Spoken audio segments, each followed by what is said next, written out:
as well, and she is the co-director of the Job Accommodation Network.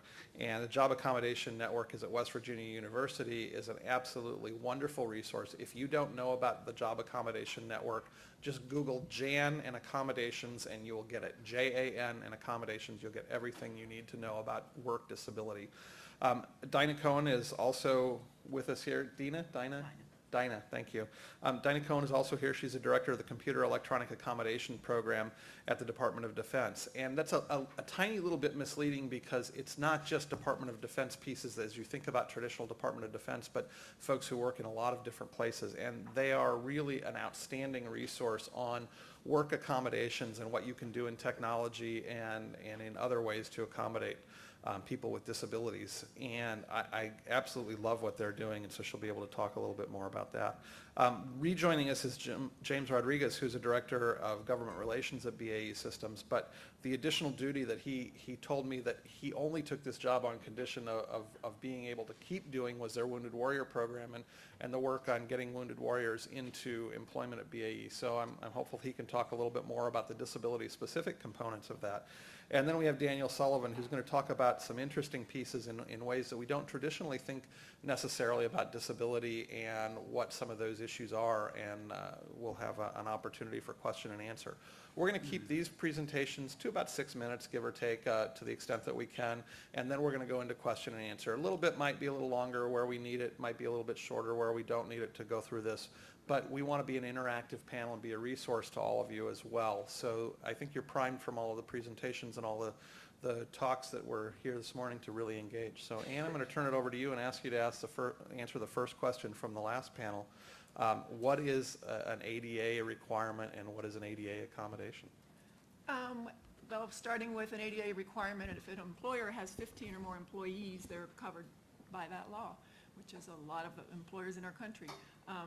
Just as an aside, states have very similar many states have very similar laws, and that number can drop down as far as 1 or 3 employees. So just about every employer has some responsibility related to employment of people with disabilities, including returning service members who would happen to meet the definition of disability set forth by the ADA.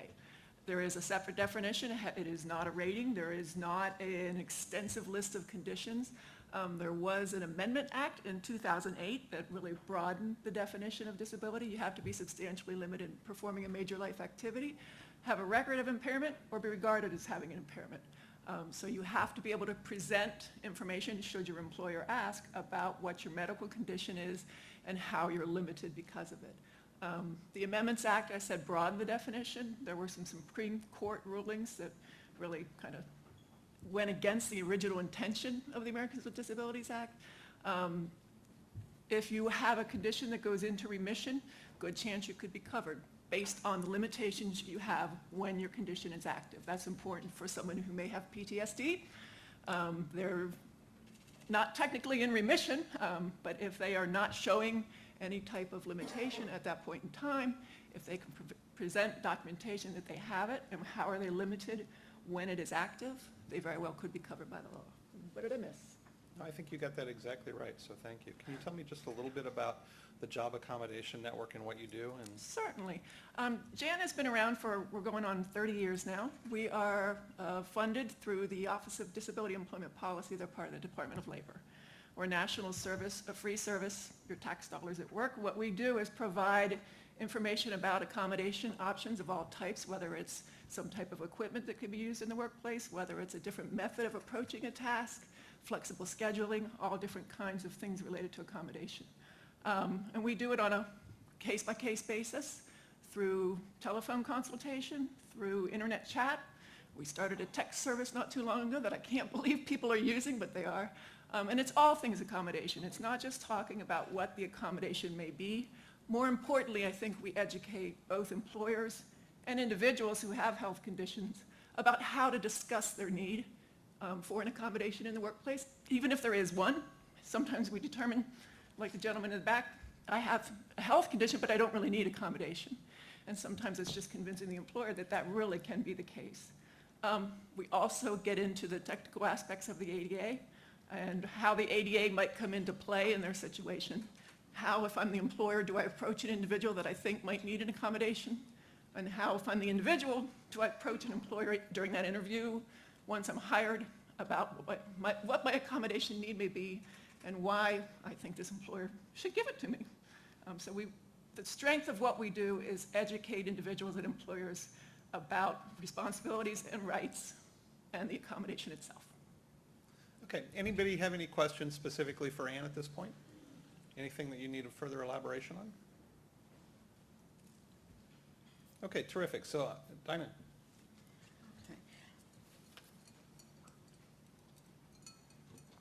First, I have to lower the microphone. Okay, here we go. It's a true pleasure to be here with all of you. I'm standing up because I want you to see my slides. My name is Dinah Cohen, and as you heard, I'm the director of what is known as CAP. I need to see hands on my federal managers and leaders. So the rest of you are private sector? Okay, well, this is still, I think, very appropriate and interesting for all of you. We were established in 1990 as a centrally funded program in the Department of Defense to make sure that any of our employees with disabilities have the assistive technology they need to be competitive. As we started to grow and become quite good at what we did, we were expanded by law to serve all of federal government. So as we try to place people with disabled veterans back into employment, our wounded warriors, not only do I do it for all of DOD, I do it for 68 other federal agencies, including my colleague at the VA. So if you're going to place one as an employee at the VA and they need an accommodation, I'm your girl.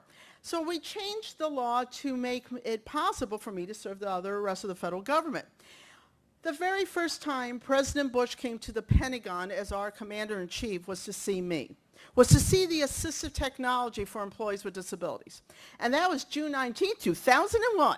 The second time he came to the Pentagon was September 12th, 2001. Very different day, very different reason. At that moment in time, I realized that we have all this technology for people with disabilities that were going to be used more by our wounded warriors than our employees. So I started to think, how can I support them? And they said, well, you can provide accommodations to them while they're active duty, but they have to give it back to you when they separate from active duty. And I said, well, I don't want this back. He goes, well, it's against the law. And I go, well, let's change the law. So we did. In my youth, I used to break laws. Now I just change them. So we changed the law, so any accommodation I provide to any of our wounded warriors while they're at one of our military treatment facilities, they get to retain it, starting their recovery and rehabilitation process a little sooner before they even get to the VA, because we want to make sure that that wounded warrior who was born with that computer chromosome will be able to stay connected, because that's how they stay connected, is using technology. So we want to make sure they have that technology. So since our inception, we have filled over 123,000 requests for accommodations and over 34,000 just for our service members to fill our mission, and that is to make sure that employees with disabilities and our wounded warriors have equal access to the information environment and opportunities in Department of Defense and throughout the federal government. So what do we do? First and foremost, we provide the assistive technology. We want to level the playing field. We want to make sure that when a manager says, I want to hire that disabled veteran, I want to hire that warrior, I want to hire them, and I know they need some accommodation, who's going to pay for it? We're going to say, who are you going to call? You're going to call CAP. So we want to make sure that that is not an issue for any manager. So we do that first and foremost. For our wounded warriors, we do a lot of needs assessment. When you're that able-bodied Marine, why would you even know about assistive technology? Where do you even start to think of what you need? So we said, let's make sure we take care of that. We do a lot of disability training. We talk about the ADA Schedule A, all the appointment authorities as we go around the country. I think I give incredibly good sessions along with Jan, especially in the West Coast and Hawaii. Just saying. But, you know, we want to make sure people understand their roles, their responsibilities. But to really put this all into place, I want you to see a short little video of one of my warriors and how they use assistive technology.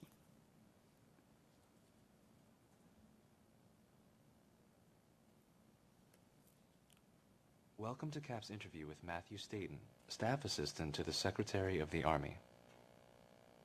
My current job is I'm the Staff Assistant to the Secretary of the Army. I handle ill, injured, and wounded soldier issues on behalf of the Secretary. I help assist him and senior Army leaders in understanding what a wounded soldier goes through the medical board process and through just life issues as a wounded soldier. Grew up here in Central Virginia, went to the Virginia Military Institute, graduated from VMI, then left there, enlisted in the U.S. Army in 1999, and was stationed in Vicenza, Italy. Became a second lieutenant, and then went to Fort Carson upon there and deployed immediately in OIF-1 to Iraq, Balad, Iraq. And from there was injured and then medically retired in August 2007.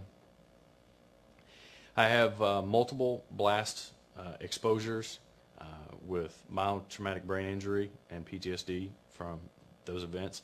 Then I also have a gunshot wound 29 January of 2004 where I was injured, shot 6 times. The ballistic armor works. Stopped 5 of the rounds, but unfortunately the first round was below the vest. Entered my left leg and tore up the thigh and upper part of my hip. The blast injuries were over a period of time. This is back before we knew the effects of exposures to IEDs.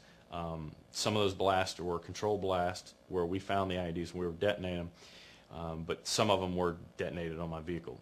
That doesn't include RPG attacks and other machine gun rounds going off on my Bradley. My abilities have been affected with memory, short-term memory specifically, in that sense. Agitation in the irritability arena, very irritable. I've learned to manage a lot of these, but it's through the assistive technologies that I've really been able to master and be able to maintain and somewhat control the triggers that give me issues. CAP was made aware to me, I believe it was through my nurse case manager. She told me about a program and saying, hey, you've been diagnosed with mild traumatic brain injury and PTSD. Let's see if we can get you a PDA to help assist you, specifically with your job. And that's how I found out about CAP. CAP's provided me with a PDA, a digital voice recorder, Dragon Naturally Speaking, a scanner to help assist with reading technology. And if I'm having issues with migraines, or assist me in allowing me to download images onto a computer and be able to view them at a better rate. I was the Post-it note king without these technologies. I had stuff written down everywhere, and I would constantly lose it. I mean, sometimes I could spend an hour looking for a single piece of paper on my desk. And with that, the technology it reduces my frustration level. It makes me feel like I can still be productive, where otherwise I would be going cuckoo for Cocoa Puffs. Otherwise.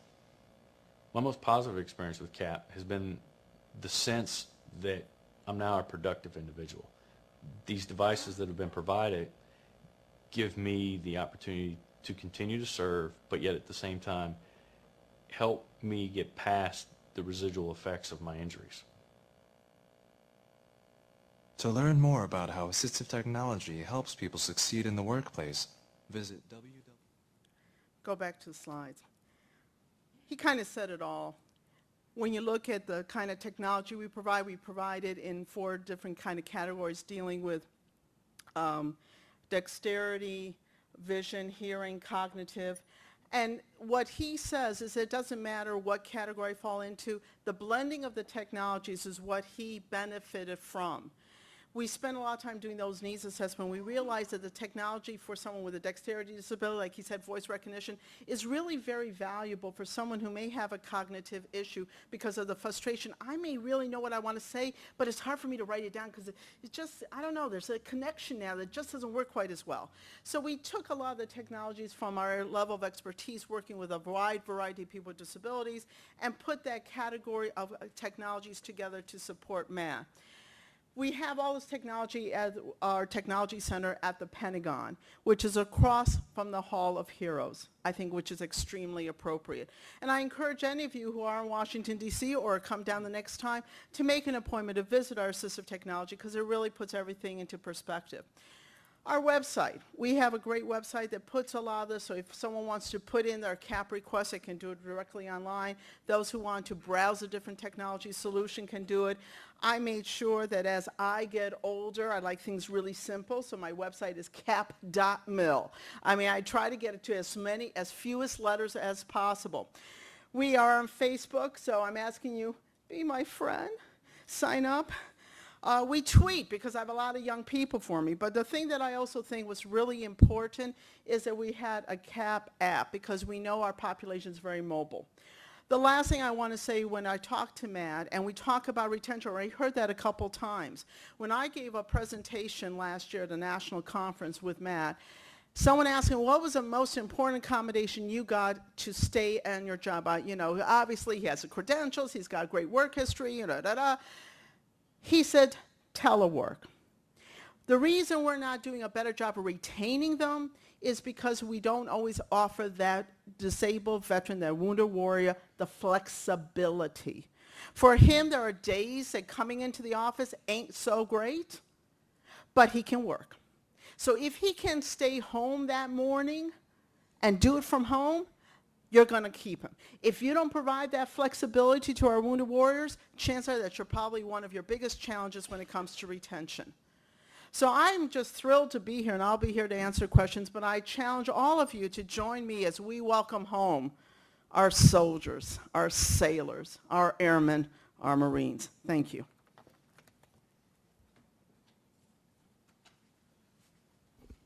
So there are incredible resources which are available to you both from Jan and from CAP, and they're available in terms of information to anybody inside or outside of the federal government and to our wounded vets and particularly in the government with CAP.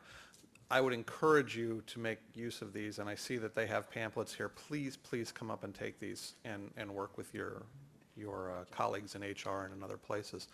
For the VSOs who are out there, these are probably some of your key resources because when a manager says, I don't know how to do this, you can tell them they already do know how to do this. You don't have to know. You just have to know who to know. And these are two of the folks. There are a whole staff of folks who work with Ann. And Dinah, I have no idea what the size of your staff is, but there are a whole group of folks who will spend time and work on all of these pieces. They're really, really great. Questions for Dinah? Anything that you want to talk about now about accommodations, now that you've seen and had a little bit of thought stimulation about new types of accommodations or combinations of accommodations? Yes, please. This kind of goes back to, I'm loud, this kind of goes back to the question of what's a disability. Who gets those accommodations? So the question is, what's a disability and who gets those accommodations? And I'm just repeating it so that it's on the volume for the video. Thank you. For the CAP purpose and our wounded warriors, we really work through the military treatment facilities and the case managers. Any of the individuals that go through that, any of our MTFs, any of our hospitals, any of our case managers, WTUs, whatever organizations they go through their services that have been identified as probably benefiting from assistive technology get referred to us. We don't need a percentage because if they have a functional limitation, they could benefit from assistive technology. That's what we did. When we changed the law, they could retain it. We had to do what is known in Department of Defense, Department of Defense instruction, and we kept it that way. It's determined by the medical professionals as they go through recovery and rehabilitation. They tell us when they think that person's ready to be introduced to assistive technology, not be overwhelmed by it. So that goes a little bit also to some of the definitions that we've talked about, functional limitations, activities of daily living, major life activities, all of these kinds of things go into that. Other things that you want to add in terms of definitional issues? Oh, and just in terms of who gets the accommodations too, we have an extensive website and our veterans page lists a lot of the same conditions, and we have information fact sheets related to accommodations for individuals with burn injuries, hearing loss, vision loss, PTSD, you know, some of the signature injuries that we're hearing about. We deal with anything emotional, psychological, physical, and sometimes it's a combination of those. And as to whether they could be covered by the ADA, the most important thing to do is probably to go to our website, look it up like James was saying, or have that one-on-one conversation to help that individual or understand best how they can be a better self-advocate for themselves should they need this information. I have So we're actually going to share all of that. There'll be an announcement towards the end of the day today about how and what we're going to do, so hold that question. I'm going to step back and away from the law for a second and away from the legislation for a second, and I'm going to talk about accommodations, because this is one of the things that we've learned in all the disability work that I've done. Work that I did for the National Organization on Disability. Jonathan Kuehneholm is a member for NCD, for the National Council on Disability. Going back to that, and that is that employers provide accommodations to everybody all of the time. And it's not just for people with disabilities, although that's a legal term related to the ADA for people with disabilities. Flexible work of any type is an accommodation. The ability to leave work early to take a kid to a doctor's appointment is an accommodation. On-site daycare is an accommodation. There are many, many things that we do for our employees to enable them to be their most productive. I'll give you a couple of other examples. One of my favorite examples is from a company that I did some work with, and a disabled manager who used a wheelchair who would do interviews with prospective employees who were going to work with that unit related to disability.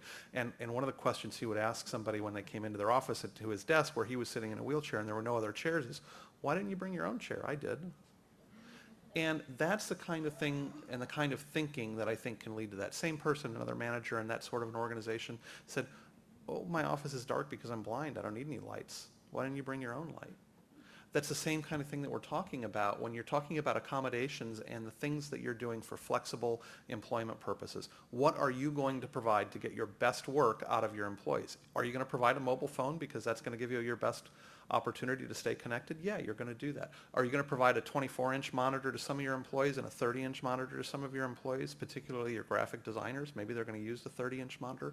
Yeah, you're going to do that. It's job-specific, it's person-specific, it's tailored to what it is that they need to be able to do. And so that's how I like to think about accommodations as we're going into these, is what do you need to do to get the best out of your people? So with that, I'm going to go to James and the Wounded Warrior Program and BAE Systems, and maybe he can talk a little bit about it from the employer's perspective. From industry perspective, I think what you mentioned exactly what I was going to say is that majority of companies, and pretty much every company, I should say majority, almost every company has these programs and practices in place. They just have to go back and revisit them just because of the fact that now you're going to be associating yourself with wounded warriors. But it doesn't mean you have to reinvent the wheel.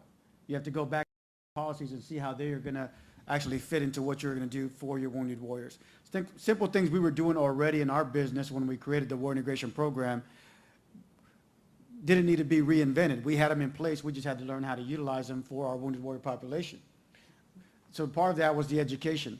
And one of the things I always tell everybody is that veterans with disabilities, a lot of times, if you have employment, those disabilities kind of fade away a little bit. Somebody with post-traumatic stress, those type of things. If you have them busy, if you have them occupied with work, they don't have the issues that they normally would have because now they are focused on something. So that's a common thing that I always like to remind our managers. If we are providing employment opportunities, we're also helping them with their disabilities. So that's something always to keep in mind. But simple things like shift work. What we've done is we've had wounded warriors that were on day shift, and because of the fact that they couldn't sleep at night, they were getting up late to come to work. So we shifted them around. We were fortunate in some of the businesses that they were working in, we were able to put them on a second shift or third shift. And that helped with bringing them to work every single day. And it also helped with education because a lot of them weren't going to school, so they were able to, now because they were on a different shift, they were able to go to college during the daytime. So it all depends on the individuals we were working with. But the simple fact of moving them to a different shift actually made a difference. And because we were engaging with them, we knew why they were not coming to work on time. So it goes right back to exactly what you said. You have to engage with your audience. In some parts of our business, actually about 3/4 of it probably, we have what's called off Fridays. Unfortunately, it doesn't apply to me. But we have off Fridays every other Friday. So what we started doing with Wounded Warriors is that they would plan their appointments around those off Friday days so they wouldn't have to miss work and use their leave.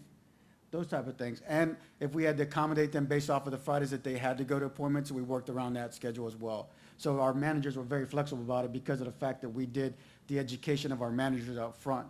So those are things I think that are very important. And Steve mentioned this earlier, OFCCP requirements for federal government contractors. You have to abide by those requirements.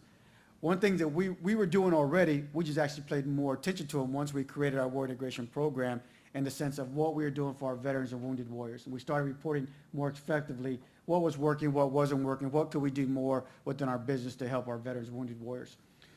One of the things, as many companies have, is diversity and inclusion councils or boards or committees, and we have that. One of the things we did last year is we actually brought a voice to the table of that council, and we put a wounded warrior on that council, so that wounded warrior serves as our advocate for the rest of our population. And I'm proud to say I was instrumental in getting that voice on the council. And I'm a member, but I'm not a wounded warrior. That individual brings a different perspective to what our other wounded warriors need. So I can bring the veterans perspective, and he brings the wounded warrior perspective. So, and he's 25 years old and has been promoted twice in the last 2 years. So he's living proof that things that are working well, those individuals can definitely bring more to your business. One of the things we've also done over the last few years is that when we are, just like any other companies in the defense industry, you bid for proposals, you bid on contracts. Well, we write our programs into our contracts. This is what we have within our business. We have a veterans program, we have a wounded warriors program, because what that allows us to do is to remain focused on those veterans and wounded warriors. One, we're going to hire them. Two, we have to make sure that if we're bringing them in, we have the accommodations to bring them into whatever contract we're going to win. So those things allow us to be compliant also with our OFCCP requirements. And then the last thing I'll speak about is clearances. So we've heard that, and I'm sure all of you have read about how some veterans with post-traumatic stress lose their clearances, and fortunately that is changing within the government, so that's a good thing. I just went through the top secret clearance review again, which you have to do every 5 years. I went through the top secret clearance review through the whole thing again, and on there it says if you have any type of medical or mental health problems, you have to put that on there. And what used to happen is if you had post-traumatic stress or things like that, you didn't have to put that on there. Now what they want you to do is put that on there so you can talk about it. And it's no longer a detriment to getting your clearance anymore. So, well, at least within our business, I should say. So we're encouraging people to do that so we can actually use that as a resource and training for our managers. And people are not losing their clearances, they're actually maintaining their clearances. So those are just some of the things we've done, and I think they've made a difference because, again, our goal within our business is not to hire as many wounded warriors or veterans as we can, is to retain the ones that we do have and the ones that we do hire. So being able to do these types of things allows us to retain those individuals. So one of the things that you're talking about here is tapping into your existing resources and your diversity and inclusion initiatives. Many organizations already have those, and that can be a key related to disability in particular. Some organizations put veterans into that diversity talent acquisition scheme of things. Others keep them outside of that. There are a variety of approaches to that. But regardless of which of those approaches, you still have access to those experts and the resources that are there, and I would encourage you to make use of them. The other piece of that I think sometimes is very, very useful is in the affinity groups and linking the affinity groups to that business purpose. So if you have a Wounded Warrior affinity group or you have a Veterans affinity group, they can become resources in your diversity and inclusion practice, in your accommodations practice, and in other places. They often will know or have seen others who are using particular types of technologies for their accommodations for their disabilities, and they can share those kinds of things. You know, I've used this device, I've used this app, I've used this program, and those peer supports can become just as important.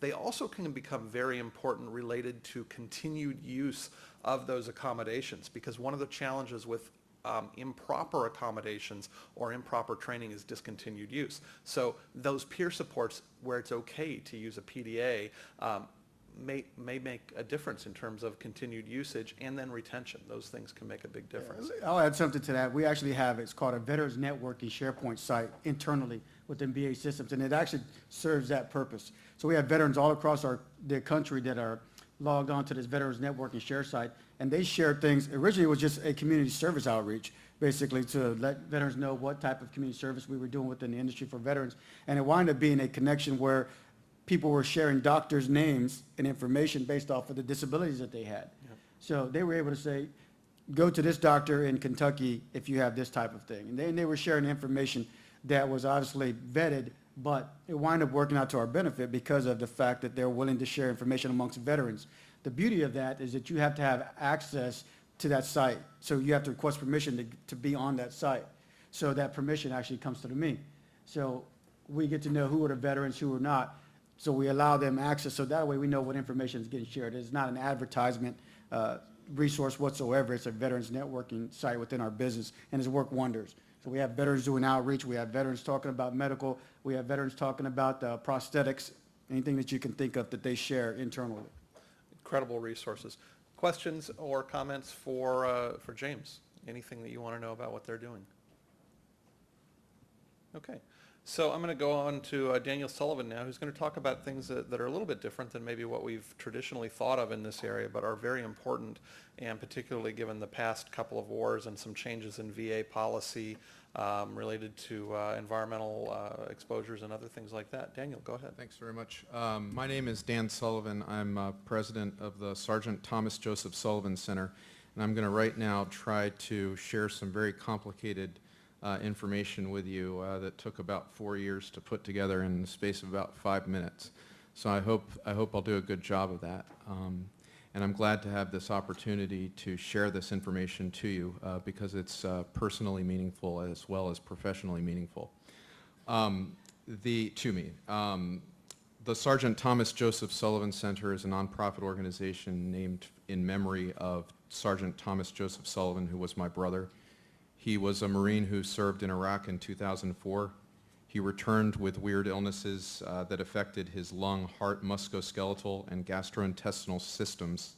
For a while, he struggled for diagnosis in military healthcare, trying to figure out what was wrong with him until at last a diagnosis emerged. That diagnosis was called medically unexplained physical symptoms. Did you know that was a diagnosis? In framing this presentation, I'd like to kind of ask you to think for a minute how it might be very difficult to request an employment accommodation. And I like that terminology, employment accommodation, rather than accommodation for a person with a disability. If you have to go to your HR person and say, I needed an accommodation to see some physicians about my condition, which is a medically unexplained condition. It kind of sounds like I'm asking for an accommodation for a psychosomatic illness. And that's very difficult. Now, I want you to kind of know what these types of illnesses are actually like. In my brother's terms, he would at certain times have to use the bathroom 8 to 10 times a day, passing bloody stool. He had chronic pain that was debilitating and put him out of commission for whole days. And this was debilitating. It was severe, and within a few months of him receiving the medically unexplained physical symptoms diagnosis, he passed away. And his autopsy revealed widespread physical health problems that were quite terrible and just weren't detected when he was alive. So the question then becomes, what is this medically unexplained physical symptoms stuff, and what causes it? The Sergeant Sullivan Center was founded, we founded this in his memory because we had a sense that something was wrong, and our mission is to improve health care for veterans with medically unexplained physical symptoms through awareness, research, and connection.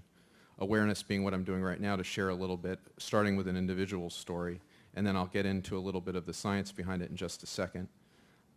Research, we are actively promoting, encouraging, and in some cases funding new research to try to assess the causes, which are generally, at this point, the causes are most likely some kind of an environmental exposure that causes this particular cluster of illnesses.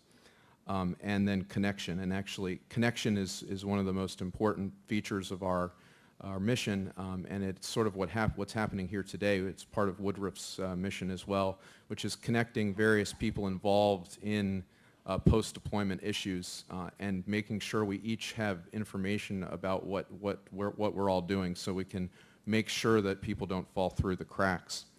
I just want to jump into here and kind of say we lack a vocabulary to describe what these medically unexplained physical symptoms are. And we call them, different people call them different things. You've all probably heard of them before as Gulf War illness, Gulf War syndrome, or chronic multi-symptom illness.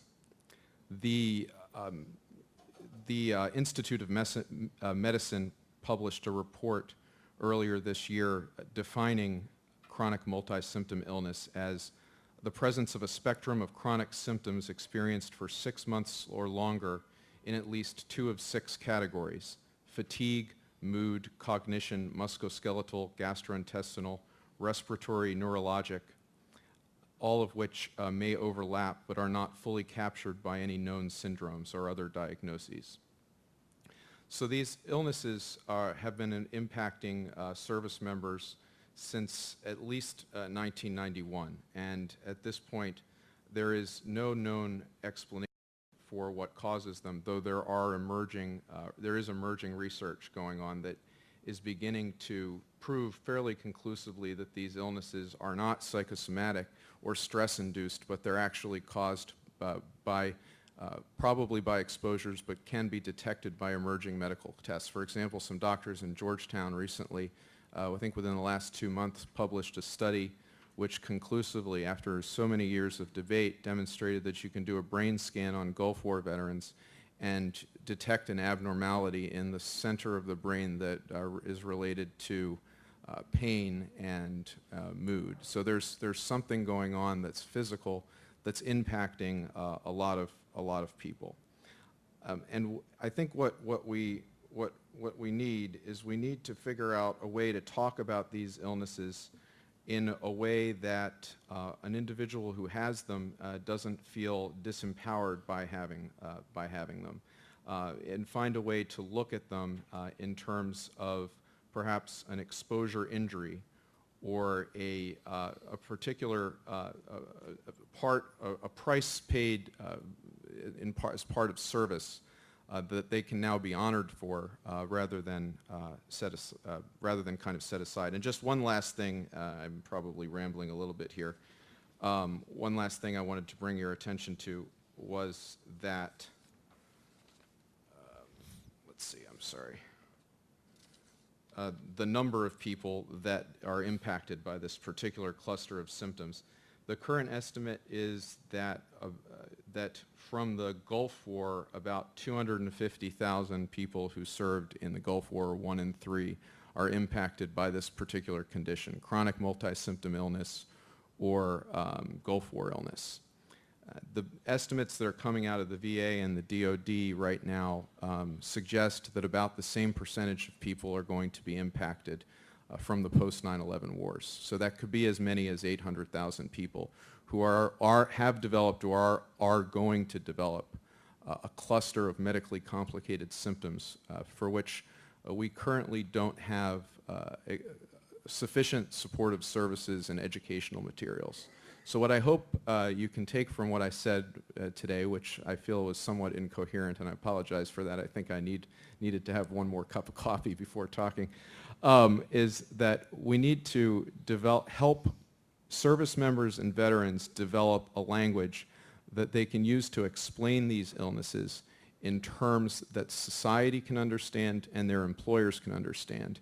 We need to provide a language to employers so that employers can address these types of illnesses when they see them in their employees, and perhaps provide educational materials to their employees when they get sick about these illnesses and the fact that they are actually found in a very significant number of persons who've been deployed.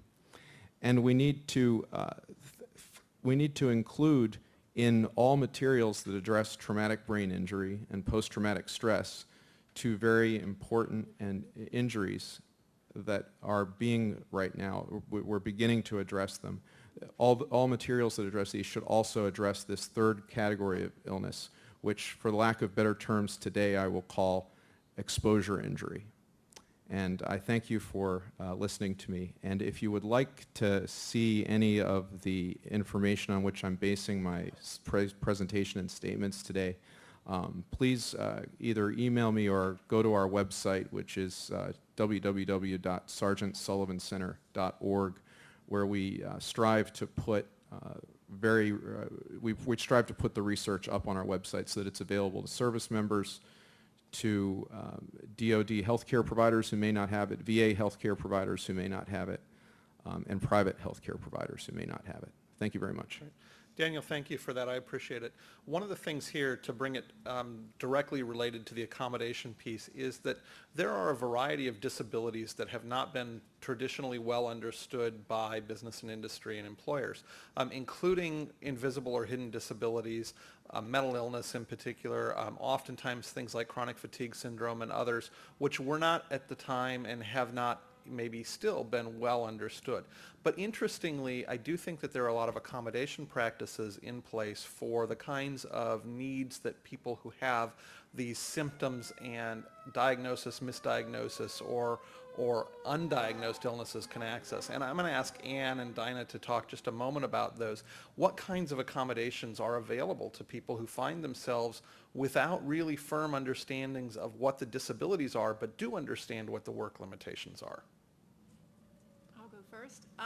The first thing we would work with an individual or the employer on is really understanding those limitations and knowing that no matter what the diagnosis is, you have to just always be looking forward and understanding the limitations and the focusing on the job. We oftentimes see with a lot of hidden disabilities, employers tend to say, look more at what the condition is and the diagnosis as opposed to really understanding how it's going to impact the work. A lot of the accommodations related to hidden disabilities can look at supervisory method.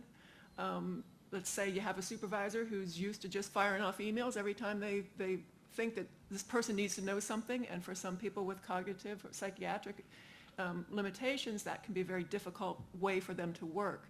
One of the accommodations for that may be to work with this supervisor to have a weekly meeting with the person, a set time, where issues are discussed, and perhaps do it in person, face-to-face, as opposed to emails where people can make a lot of inferences and misunderstanding about how things are typed and said. So looking at the way supervisors approach supporting an employee as opposed to getting that work done. And to clarify just for a moment there, you're talking about traditional supervisory emails, which are like, I send to Jamie an email that says, could you put up a video on this? Another one that says, how come I haven't seen this on our website? Or another one that says, can you come to my office? Or another, and those happen throughout the day multiple times to talk about things. And what you're talking about is centralize those, maybe a once a day email or a once a week meeting or something that's a little more comprehensive rather than fire, fire, fire, fire, and all of those, because that can be an accommodation. You're not talking about emails related to the disability or managing the disability or managing the accommodation. Absolutely, you're absolutely. Emails about the work and what work needs to be done or how it's been done or what needs to be done. Great, thank you. Dinah? I want to echo what my buddy Ann has already said. It really has to start with that needs assessment, that kind of interactive conversation we have with that individual. When they come to a CAPTEC, we'll start with what we call the 20 questions. Tell me what you're doing every day. How does it do? What issues do you have when you try to do this task or that task? And try to flush out where the impediments may be. We really don't care what the diagnosis is or what the disability is because it goes back to employment issues. How can we ensure that individual has the best and most successful employment experience? Just as you heard from Matt, all the accommodations he mentioned, there was only one piece of technology that would be kind of traditional for someone with a cognitive disability. He's talking about voice recorders. He's talking about voice recognition technology. He's talking about scanners for reading. These are not things that you necessarily say, oh, that's a typical accommodation for someone with TBI. It's really talking to the individual, goes, tell me what you do in the day-to-day and what seems to be some of the issues you have with those tasks. So as we flush them out, we realize that some of those accommodations are accommodations that are easy. Some are people-driven. Some are more the style of the way you get your job done. Some can be a piece of technology. One of the things we noticed that we provided a lot of, which again, is those assistive listening devices. We do that a lot for people who have hearing loss. You know, as we get older, a lot of us have hearing loss. I know I lost a lot of my hearing. I know that after 30 years of marriage, I can't hear my husband's voice at all. But we know that a lot of the folks are coming back because of an IED have lost some of their hearing. But we've also noticed how powerful that tool is for people with cognitive disabilities and PTSD, where they can just listen to the one voice they need to focus on versus all the other stuff that may be going on. So that's the kind of questions we may get into, is just, let me go to your worksite, let me see some of the challenges you're having, and see if we can put together some easy solutions. Because one of the other things we've noticed is that the technology's got to be kind of cool, can't be that obvious. Has to be something that just lets me still, feel like I'm on my own. And we've noticed that if we kind of go into it with just finding out what is their biggest issues they would like to solve, then we kind of walk them through those accommodation solutions, always working with the employee, the wounded warrior, the soldier, and the manager to try to make that combination of both the supervisory requirements and if any assistive technology could be a solution. It's not always, but it's a good place to start to see if there's anything we can do to help out. So is not hearing your husband's voice an accommodation for him or for you? Me. So, any other questions for our panelists? Daniel? I'm sorry, yeah, I have a question. No, I forgot to mention something important that I had, one of the main things I wanted to mention, I'm sorry, and the discussion of accommodations made me remember. One of the things I mentioned is that this symptom cluster is referred to as medically unexplained physical symptoms. There are researchers around the country who have actually identified explanations for some of that which has been for so many years medically unexplained. For example, there's a physician in Nashville, Dr. Robert Miller, who conducted wedge lung biopsies of a number of service members who had some pulmonary abnormalities. Basically, they stopped being able to do their physical training. They couldn't run anymore. But there were no objective findings in any standard tests to explain the change in function. Through a wedge biopsy, this doctor was able to uncover that the small airways of the service members had become constricted, and they developed a condition known as constrictive bronchiolitis, which is essentially an occupational lung injury which reduces the ability to run and ultimately over time is terminal. There's not any particular cure for it. In order to get this diagnosis, a number of veterans who have been struggling within military or VA healthcare or private sector healthcare without being able to get a diagnosis, they basically have to fly to experts like Miller and other doctors out there who are developing techniques that are actually being symptom by symptom beginning to explain these things. So an important workplace accommodation for someone who's suffering from a chronic multi-symptom illness complex would be permission for that employee to travel to receive health care and diagnostic assistance at centers of excellence around the United States. That's something that could actually save lives. And it's very important, and it's absurd that I forgot to say that in my opening statement. Thank you. One of the things that's really critical for those kinds of things is the ability to telework or flexible work. When I'm flying all over the country to do various things that I'm doing, or when my boss is doing that, or our team is doing that, mobile air service, we spend a little bit of extra money so that we can have that ability to work remotely and mobily. Same kinds of things can be done as accommodations for travel to remote VA sites or to remote expert sites. That flexibility is one of the things that we talked about earlier with flexible work accommodations, flexible days, flexible hours, because you know that those healthcare needs may be important. And by doing those kinds of flexibility pieces, you can retain otherwise qualified employees and encourage them to see your workplace as someplace that's friendly to what they want to work in. And that helps your retention numbers, which reduces your turnover costs. Those are really critical. Other questions that we have in the audience? Yes, please, Steve. It'll get us on the video that way. Thank you, Steve. Thanks, Dan. I happen to have the numbers. In the VA right now, 457,000 people have been diagnosed with medically unexplained illnesses out of this war alone. So it's an interesting number. That's gone up. I think it was only 400,000 a little while ago. So yeah, you can see this is a growing, right, it's a growing health crisis, and we're just sort of letting it go. And now's the time for all of us to kind of come together and say, let's deal with this now, and let's deal with it effectively. Thanks for looking that up. And I think there's another really critical piece here that I think might have been unsaid so far, and that is that there are physiological reasons for many of the disabilities which previously have been unexplained. We're finding out that PTS can be triggered by TBI, for instance, and by the physical changes in the brain, the physiological reactions to that trauma. We are going to find many of those similar things with these unexplained diagnoses, and many veterans do not seek help medical help because they don't think it can be diagnosed, because they think it's psychosomatic, because they don't understand that there's a physiological cause for it. And simply removing that stigma and barrier and sharing with them that it is often physiological can encourage them to seek those diagnoses. That's a really important piece And the accommodations are relatively inexpensive. For example, someone with respiratory condition might want to request that their coworkers not wear perfume at work. It's an accommodation that helps the person that needs the help, and the employees are certainly willing to do it. I'll give you an example in our company. Part of the reasonable accommodation discussion too is making sure that your managers know the difference between a performance issue and an issue in which the EAP might have to get involved, and that we train your managers not to be diagnosticians, but to make the referral. So in our company, for example, we train the EAPs. What are the current epidemiological trends coming out of Iraq and Afghanistan? What are the top 5 diagnoses that are coming out? What's the difference between what our business does and what we can offer, and the benefits that the veteran has earned, and connecting them with those benefits? So we had a veteran who was falling apart performance-wise, and his manager didn't know what to do. And I said, has anybody ever asked if the person had been to the VA? Has he had been screened? And we found out that all of his performance issues were related to undiagnosed TBI. And so when he came back to work with the diagnosis, and we knew what it was, we asked him, and working with the VA and others, what do you need to help you increase your performance? And it was a matter of orientation. In other words, that he oriented his desk the way that he wanted it.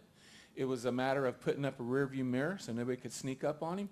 He was able to adjust the halogen light to the intensity that he wanted. And if he wanted to wear sunglasses all day, he could do it. It was pretty low cost, reasonable accommodations that worked for him. Yeah. Ann, Make please. 2 comments just on your fine comments. Another thing we do at Jan is research. We do research on the cost and benefit of accommodation, and you're absolutely right. We've been doing this for years, and that's where James and I first met. Currently, our research, and this is employers telling us that 57% of accommodations cost absolutely nothing to make. That's huge, 57%. When there is a cost, the typical cost is $500, and that figure has remained stable. We started this research in 1999. And the other point would be related to retention. About 82% of the groups the contacts that we have related to work are about somebody who's already employed. And this is, we don't hear a lot from the veterans population, unfortunately. But that's in the general disability population. About 82% are employed, or the situation is about their employment. And the biggest factor, I think, that employers, where things break down, is they don't set up any type of way to maintain an accommodation once it is in place. And I think that's really key. We heard this morning, for this population, you have to set some type of mentor or way to maintain that accommodation, because people change, the way we do work change, supervisors change. All of that can impact whether or not an accommodation is going to remain successful. One of the things that I think is different between the disabled veteran population and the traditional disability population is exactly what Ann said, that about 82% of inquiries are related to accommodating an employee who's already an employee and being able to do that. And then the rest of it is for new employees. In the veteran population, it's different. It's about the new employees who are coming in. And I think that this has the potential to open it up to people with disabilities who are not veterans as well, as we demonstrate that isolating out what the accommodations are at the beginning can allow wonderful performance, and getting what you need out of the veteran employees, that should translate. With that, I'm going to thank our panel. We're going to transition to lunch. I think Ray's ready to make an announcement in the back, but thank you everybody in our panel.